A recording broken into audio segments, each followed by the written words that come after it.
Hey, what's up, guys? It's Phil Trigger, and today I'm coming at you with a new segment. It's called Clan Analysis. Today I'm going to be covering my personal favorite clan, Kageros. Now, the reason I like Kageros so much is because they have two spectrums. They have the control spectrum and the... Whoops, I'm flipping you guys off. the power spectrum. They can be very, very aggressive, but they can also be very, very controlling. There's also hybrids and all that other stuff. So today I'm going to cover just the key cards in the clan, essentially, for these two sets, set 2 and set 1. Later on, with most sets, I'll do another overview of it, kind of like an update on them. But I just wanted to get this started because, at least now we have a pretty okay-sized card pool, and I wanted to cover as much as I could, as fast as I could. Okay, so anyways, the reason Kageros are a top-tier deck is because they have a good starter. Every top-tier deck has a good starter. A good starter classifies as a starter that will give you a certain advantage or a plus right off the bat, or just a very good ability overall. For example, Royal Paladins, they have Barkle. Barkle is okay, and here's the reason why. By himself, he is amazing, I'm not gonna lie. Put him in the rear guard, call you plus 2 cards because you play one on the board. Yeah, I think. Anyways, you play one on board, so you get 2 more cards out of it because of Barkle's skill. And the next turn you do it, you lose that advantage, but you get your superior right. So you can run less grade 3s, and it gives you a good flexibility in your build. Very, very, very, very good unit. Why it's bad is because it's limited. And it's not its fault. It's not its fault. It's for tournament reasons. Barkle and Soul Saver Dragon are just an ugly pair that you do not want to come across. It's very mean. But that's only it. Barkle also works around Blaster Blade centered decks, which every Royal Paladin deck, I believe, should run at least one Blaster Blade. Well, not really, but you get the point. Most Royal Paladin decks do run Blaster Blade, and they can use that Barkle engine for a easy ride or a flawless ride. So in that sense, he's very good. Kageros, they have Lizard Soldier Conroe, yeah! Woo! Anyways, for those of you who played Yu-Gi-Oh!, this is kind of like a Sangan. Reason being is because his effect is Counterblast 1, retire him, search a grade 1 or lower unit and add it to your hand.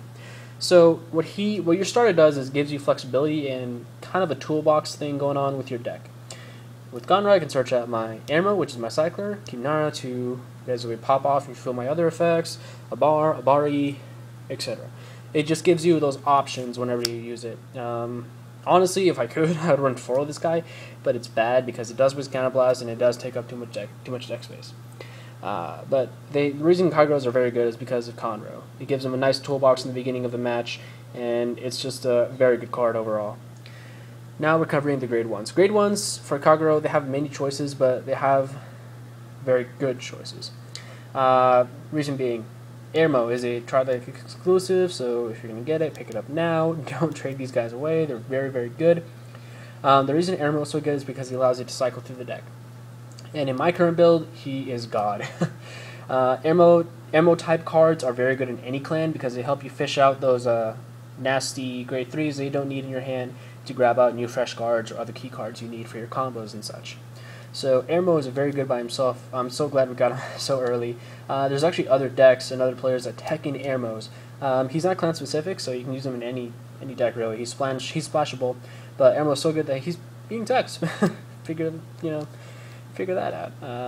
And then we have the burners, which is a term I just came across the other day. Anyways, a burner is essentially this guy. They all have a common effect. It's basically Counterblast 1, Soul Charge, and then kill a card. Or Counterblast, whatever. The whole main point is Counterblast and destroy a card in your opponent's field. Very good. Now the reason Kageros can be such a good control deck is because they control the units that your opponent has on board by popping them and burning them. And they basically control what you do. They can also wall you out. I'll explain that later with the G3s up here. But anyways, we have Kimnara. Not only does it allow you to build Soul, and contrary to popular belief, Kageros aren't that bad when it comes to Soul. Some people, they run Blazing Flare and it's like, oh, I'm going to use Blazing Flare twice in a game, yay! And then some people counteract that. They're like, Kageros are good for building Soul. They are, but they're not. They're kind of in the middle. They weren't made to go into Soul like Dark Regulars and Pale Moons and stuff like that, but they can have access to it. It's just a tiny little touch. But that's not the point.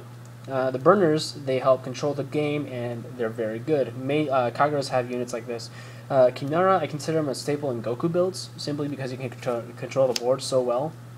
But in other decks, you want to kind of either go with it or not. It all depends on player preference. I personally prefer to run Kimnara if possible, but if I'm running a deck like Amber Dragons, that's the very aggressive side of Kagero, so I'm not going to run any controlling cards. But yeah, you usually have your controllers and then your they're consistent cyclers. Grade 2, we have units like Berserk Dragon. Now, Berserk Dragon is pretty much a burner as well. When it's spread out, Counterblast 2, burn a card.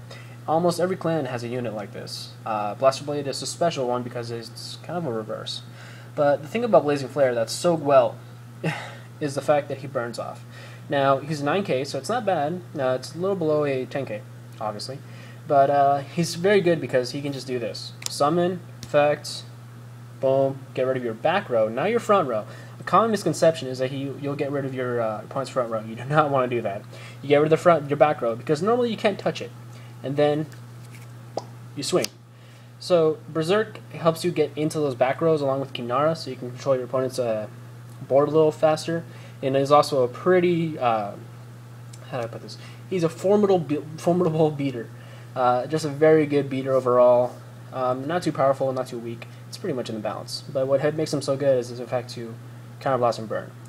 For grade 3s, we have special units. For example, Dragonic Overlord being the key card and my favorite unit. Also pretty. His effect is simple. Counterblast 3, he gains 5,000. He's one of the more aggressive of the Kagero units. And these two are controlled. But let me explain why. Sorry. Anyways. Overlord's effect. Counterblast 3, he gains 5,000. He can swing at every rear guard as long as the attack is successful, but he loses the Twin Drive. Overlord, trashy Vanguard. The only thing he's got going for him as a Vanguard is the 11k base attack. That is it. As a rear guard, he is one of the best rear guards you will find in this game, simply because he's a 16 beater by himself. You back him up with the bar, that's a 22 into your face, you know. Very good. And also, he can swing at every rear guard, which is amazing because he helps clear out the field if your opponent's low on shield, and you can really damage them in terms of card advantage. Now here's why. Let's say my Vanguard is Blockade. This is an ideal situation. Blockade and Overlord. The reason why I don't want Overlord as my Vanguard is because he loses the Twin Drive. Sorry, brain fart. So he doesn't give you as much advantage as you want. Remember, Kageros, they're control, but they're also aggression. But you still want to maintain card advantage. He loses it for power. If he's a rear guard, that Twin Drive does not apply. Your Vanguard does not lose the Twin Drive. It only applies when he is the Vanguard. You can use this effect as rear guard, which is broken, and then you can simply swing at your opponent. Now, what makes him so good is you can boost him up, and he's either a high beater, or you can just take a swing at every other of your opponent's front row. Then with your Vanguard, you do your Twin Drive. If you get a trigger, it's best to give it to Overlord, so he's a 21 base, and then it just goes rar, nom, delicious. Boom, right there.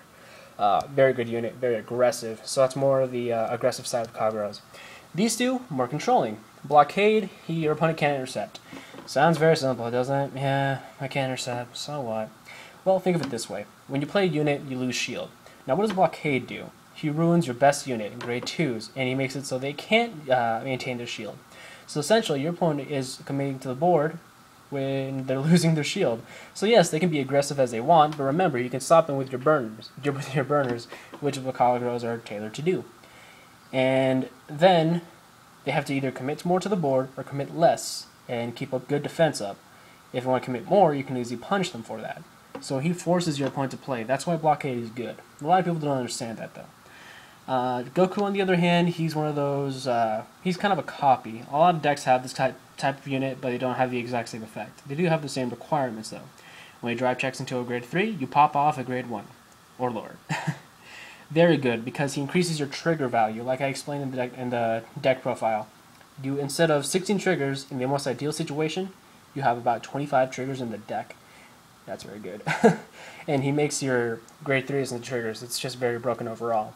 So overall, Kageros are a very solid control deck, but they can also be a very solid aggression deck. It really depends on which build you want to do and how you use your units. Kageros are my favorite because I like the control aspect of them. They have a very good toolbox, they have a very good consistency, and they're also good for beginners if you do want to play them. But beginners, I warn you, you should just play the aggression side. Control, little after, unless you're a seasoned player of any other card game, and you know how to basically understand the game mechanics and all that. But yeah, that covers this little thing. Kageros overall, very good control, very good aggression. They're a foil to Royal Paladins in a sense, because they are rivals and all that other stuff. But overall, Kagero is a very good deck, top tier in my opinion. I believe that these will be one of the best decks out there, no matter what other stuff comes out. I mean, Kageros will always shine through, but that's just my opinion. Hope you guys enjoyed this little clan analysis, and yeah, more content coming on the way later in the week. So yeah, don't forget to rate, comment, and subscribe. Later, guys!